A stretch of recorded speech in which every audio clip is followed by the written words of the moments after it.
Hi guys! Good morning! Papunta kami sa aming outreach program. Ayan si Marcy Steppy and si Ma'am si Hazel. At katabi ko si Akla, ang aming sweet girl sa aming grupo. Ayan ang aking katsikahan hanggang makarating kami sa outreach program namin, 'di ba? Ayan, si Akla lang naman ang nagpapasaya sa amin. And ito na nga guys, nandito na kami sa Nature's Reserve. La Mesa Nature's Reserve pala. Iba siya sa La Mesa Eco Park. So, ayan si Ate Sel. Hello ka, Ate Sel. Hi!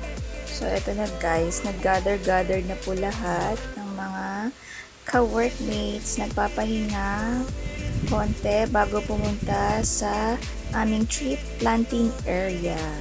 Diba? So, ganda ng place nila dito guys. Super nature talaga. Ayan, kasama naman si Akla. Ikot-ikot daw kami, ikot-ikot. Sige lang Akla hanggang sa mahilo. Diyos ko Lordy. So, ito again, balik ulit dito. Ini-explain sa amin ng mga staff sa Nature's Reserve na kung paano yung aming activity for today. So, ngayon, ang kasama ko naman si Marcy Steppy. Eme-eme lang. So, ayan, nakahiwalay ng upuan sa amin si Akla. Momentong siya dyan. Siyempre, hindi pwedeng hindi siya buburautin, diba? Akla! Akla, lingon! Diba? Inarte ka dyan, girl. Sweet girl! Lingon na sweet girl! Ayan. So, this is it na, guys. Ayan na. Pictorial daw muna. Picture muna lahat bago mag-alay lakad papunta sa aming tree planting area. So, ayan. Ayan si Ma'am Beth. Hello, Ma'am Beth. Si Marcy. Si Elch. Ayan. Konti-konti yung mga nasasagip na aking camera. Malitang kami. Wala mo na pa do. Hiya pa si Girl CJ. Ma'am si Hazel. Ayan. Diba? Daldal ako ng daldal dyan. Kasi start na kaming mag-alay lakad yan. Ayan. Start na para magpagod. Pero worth it naman in the end. Diba? Ang daming chika habang naglalakad. Ayan. Ay! So guys, naglalakad na kami, going in the nature. Say hi, Ma'am Phibs! On the busy days in Manila, we're going to our farm. Where's your farm, ate? Show your the farm. back of this farm.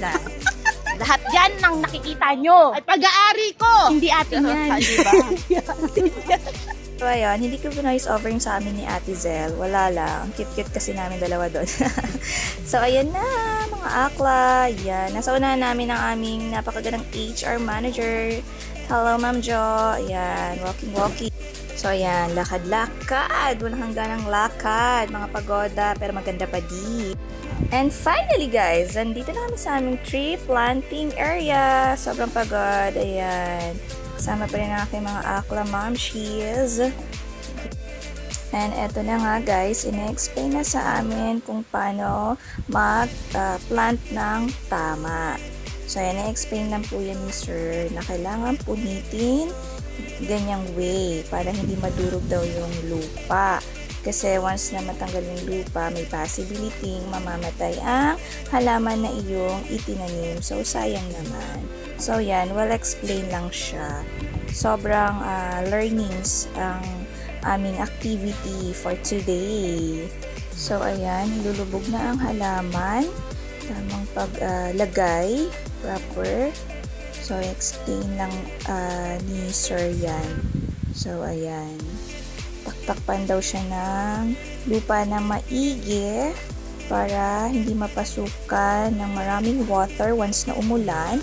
Kung hindi, kumbaga parang malulunod daw yung halaman sa loob, and may possibility talagang hindi siya mabuhay. Ayan.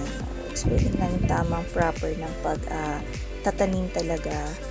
So, hindi po ganun basta-basta na magbubungkal at magtatanim lang agad-agad. So, yung proper na pagtatanim ay in-explain po ni sir. So, ito naman, yung pinagtanggalan ng halaman, yung cover niya, ay itutusok daw dyan.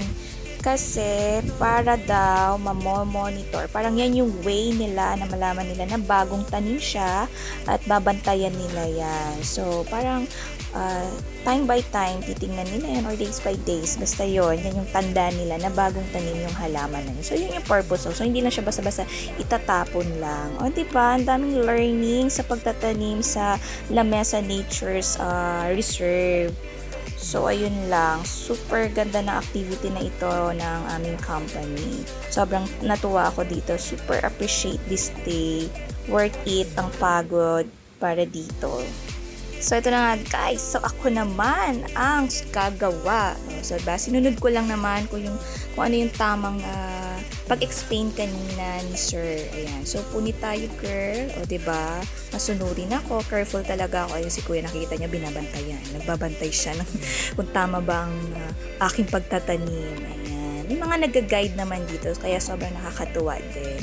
Ayan, o, tanim ng tanim ang lola mo, o, diba? O, ang ayos ko kaya magtanim.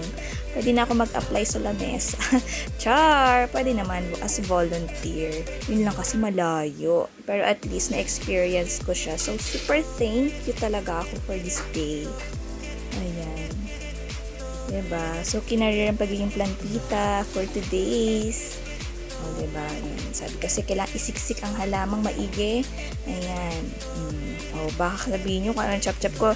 Bobo kasi yung lupa. Kaya ginaganyan ko yan para malubog ko siyang maigi.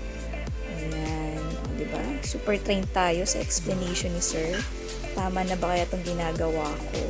So, may tapak-tapak. Tapakan mo yan, girl. Ewan ko lang kung papasok pa ng maraming water dyan. Ang saya, diba? Ayan. Super plantita for today. Syempre, hindi papahuli si Akla natin. Si Sweet Girl. Plantitas yan. O, diba? In fairness, ang dami niya pong natanim for today. So, sipag niya ni Sweet Girl. Ayan. So, sinabihan ko siya dyan, turo ko pa sa hanggang dun sa bangin, magtanim ka. Pinahamak si Akla mo, girl. O, diba? Tapos na. Ang galing-galing ni Akla. May nagawang maganda for today. So, syempre, pagkatapos ng magtanim at pagod ng lakad, may kainan. O, diba? Ang social ng company namin. So, generous. After mapagod, La Farm.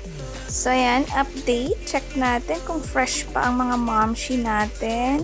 Fresh pa ba? Ay, si Sweet Girls, fresh pa. So, ayun lang guys. Nakakapagod na buong araw sa pagtatanim pero worth it dahil tayo ay naging Earth Warrior, diba? So, super thankful for today. Thank you sa company namin for this tree planting activity. Sobrang saya lang. Napakaganda ng langit, ang payapa. So, ayun lang guys. Sobrang thank you. Thank you for watching. Love you all. God bless and ingat-ingat. Thank you, Lord God, for today. See you guys. Ang saya-saya talaga today. Bye!